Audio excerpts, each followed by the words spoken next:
All right, what's going on, Steelers fans and Giants fans? This is Gen716, aka Gen Sports, back here again. And today, I want to quickly go over. I want to not going to say the beatdown, but the loss that the New York Giants suffered against the Pittsburgh Steelers, which the final score was 26-16. This was a close, competitive game in the first half, and in the second half, the Steelers took away from it. But from start to finish, the Steelers defense was extremely dominant, especially against the run game.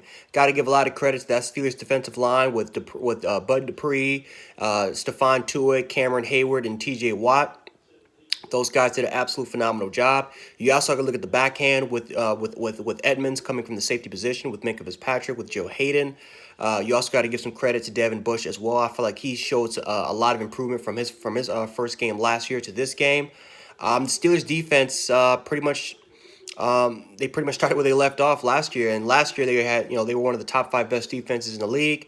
Obviously the Steelers didn't lose too many huge pieces on the defense, if not any. And the Steelers defense definitely showed up tonight. And again, Saquon Barkley had such a tough time. 9 yards rushing. I'm sorry, 6 yards rushing. Ben Roethlisberger actually had 9 yards rushing, but 6 yards rushing for Saquon Barkley. He kept getting hit, behind the line of scrimmage almost every single time he got the carry. This was just a tough night for the New York Giants running the football wise. And one thing that we wanted to see from the New York Giants was how well they were going to do in the run game. Right, Saquon Barkley is a once generational talent, but he's not Barry Sanders, right? He can't really make every play happen. Even if he gets hit in the backfield, he can't do it all the time. I mean, so one of the things, so when they drafted Andrew Thomas, when they made some adjustments to the offensive line, I wanted to see if they were going to get better, especially in the run department. But the pass department, too, they really needed to keep Daniel Jones upright. But that just wasn't the case for both the passing game and the rushing game. The Steelers put a lot of relentless pressure on the quarterback and of course, in the running game. I thought that Daniel Jones, I know a lot of people will probably blame Daniel Jones tonight. I feel like Daniel Jones played an okay game. Speaking that this is his second year in the NFL and that he's still developing to the quarterback that Giants fans expect him to be. Um, I felt like he had an okay game. He had some good passes, and then of course, he had some mistakes that he wished he could have back, especially the one interception on the goal line. He definitely wishes he can have that back because, right, if he never would have threw that interception on the goal line, who knows how the game could have changed a little bit if that momentum would have swung a little bit towards the Giants' favor, whether if they would have got a field goal or a touchdown. It's something that, of course, we don't know now. We know the result because Cameron Hayward got the interception, but who knows what could have happened if the Giants would have got some points on the board. So the Pittsburgh Steelers just did a phenomenal job as far as capitalizing off opportunities, capitalizing off of the Giants' mistakes. T.J. Watt and again Cameron Hayward had those interceptions, and I think the Steelers scored. I think on both those drives, if I recall. I could be wrong about that, but the Steelers just did a phenomenal job of capitalizing off opportunities. Obviously, Juju Smith-Schuster, he came back from injury after from last year. Ben Roethlisberger, the same thing, I think, with a broken hand, and both those guys came back. Juju, I think, caught 2 touchdown passes. Ben Roethlisberger, for his first game back, completed 21 for 32, completed over 64% of his passes. And I feel like he played a pretty good game as far as a guy that that really didn't play football all year round. No spring ball, no OTAs and stuff like that too. So he really only had training camp and no preseason to try to get back in rhythm. So it was a little shaky in the first quarter, but was able to get it going as the game went on. You got to be impressed with the Steelers' run game. That was one of my biggest complaints last year was the Steelers' run game, how effective that they were going to be. They were pretty effective in the run game, opening up those holes.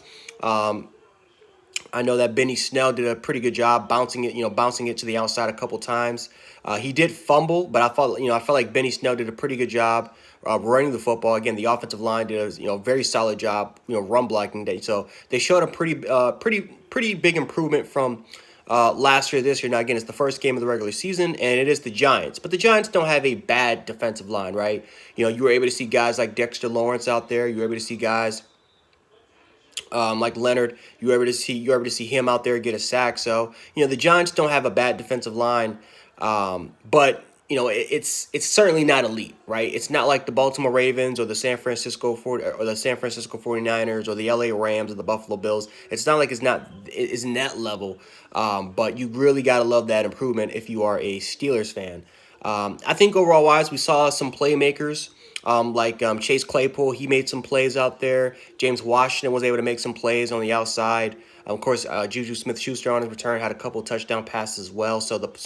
And then Eric Ebron, who's the new acquired tight end for the Pittsburgh Steelers, he was able to make some plays as well. So I feel like the Pittsburgh Steelers, you got to be pretty satisfied with the skill position that you have right now. Of course, it's no Antonio Brown, but who knows? That unit can definitely improve as the weeks and the games have gone by, and especially if you're a Steelers fan, you got to think about that next opponent, and that next divisional, that next divisional type opponent, and that's the Baltimore Ravens, as you guys are going to be competing in the division for that crown. Because I don't see the Ravens, and I don't see the Browns, and I don't see the Bengals really competing for that division. So, of course, I think it's a two-team race for that division. The Ravens were completely dominant tonight. I mean, not tonight, but they were completely dominant on Sunday. But the Pittsburgh Steelers showed that they have one of the best defenses in the league, and they got the personnel and the coaching to get to properly game plan and to be ready for that Baltimore Ravens rushing attack and passing attack for Lamar Jackson. So